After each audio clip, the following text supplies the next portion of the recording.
Orient Volume 1 Review. At the top of the sprawling stories of 1001 Nights in Magi the Library of Magic, Shinobu Otaka's latest work returns to her native Japan. With these first volume weaving together samurai, demons, and religious elements that set up an exciting new historical fantasy. The story focuses on 15-year-old Musashi, who, along with his childhood friend Kojiro, has a long since dream of becoming a samurai. Who in this world are mighty warriors that band together to take down the demons that, after the defeat of the legendary warlord Oda Nobunaga, has enslaved humanity and set themselves up as gods.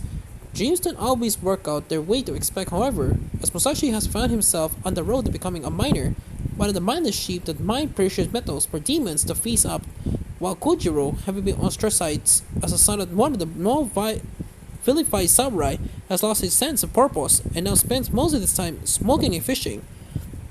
On the way that Musashi is due to become a full-fledged miner, he finally rebels against humanity's overlords and slays his first demon. When in undoing he awakens one of the so-called gods, a huge fiery demon lord, finally getting Kojiro on his side. Musashi vows to take down the demon lord as the first step for freeing humanity from being demon rule.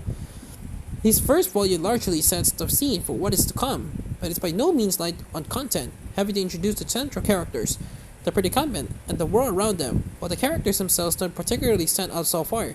Musashi is a pretty generic shonen protagonist, who drifts himself forward on the power of dreams, and Kojiro, despite some interesting backstory, spends most of this volume running away.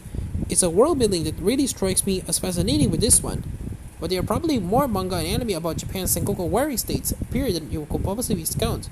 Orient really makes good use of its setting and themes to give us something that does feel rather fresh, combining Sengoku era Japan with both modern technology and religious mythology to great effect.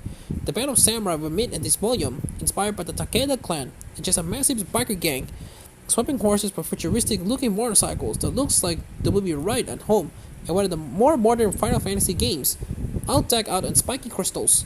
Meanwhile, the Demon Lord itself is a ferocious giant that could be compared with depictions of both Buddhist and Hindu deities, but is a lot more deadly, able to use its crystalline body in both melee and ranged combat with some fiery magic attacks to both.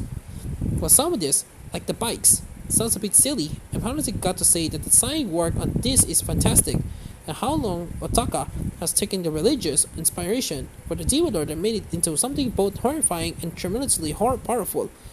Outside of this big Demon Lord set piece, the rest of the art is generally good. If still familiar, some of the character designs could be picked up and dropped into any similar work, while Masashi's giant pickaxe looks like it was taken straight out of the Soul Eater. Backgrounds, however, are solid, with many scenes at the village adopting traditional-looking buildings just slightly in order to give the feel that something is a bit off. The way this has all been put together, from action to exposition to dialogue, made me feel like Otaka definitely had an anime adaptation in mind, which was announced earlier this year, and she was creating it, as it had me constantly thinking, this will make a great opening episode. The pacing is nice and snappy, balancing both exposition and action well, with the latter in particular being a strong point in it, even if it's familiar shonen fare. It knows how to use its paneling to create some exciting scenes, even building out the tag names too. Ori is being published in English by Kodansha Comics, with the first 10 volumes out of 12 currently available in Japan, but being available digitally, while this volume marks its physical debut with the second volume due later in April. Nathan's translation reads well and did not spot any errors and issues in the presentation. Overall, besides some of the generic character designs, the first volume of Orient is a solid art to start. The story and character motivations are good, the designs of the demons are fantastic, and the battles against them are pretty solid action sequences. If you can continue with decent build-up of these characters a bit more, it is a good turn out to be a pretty decent entry in the shonen action genre. Rated for review of Orient and publisher's website here, 7 out of 10.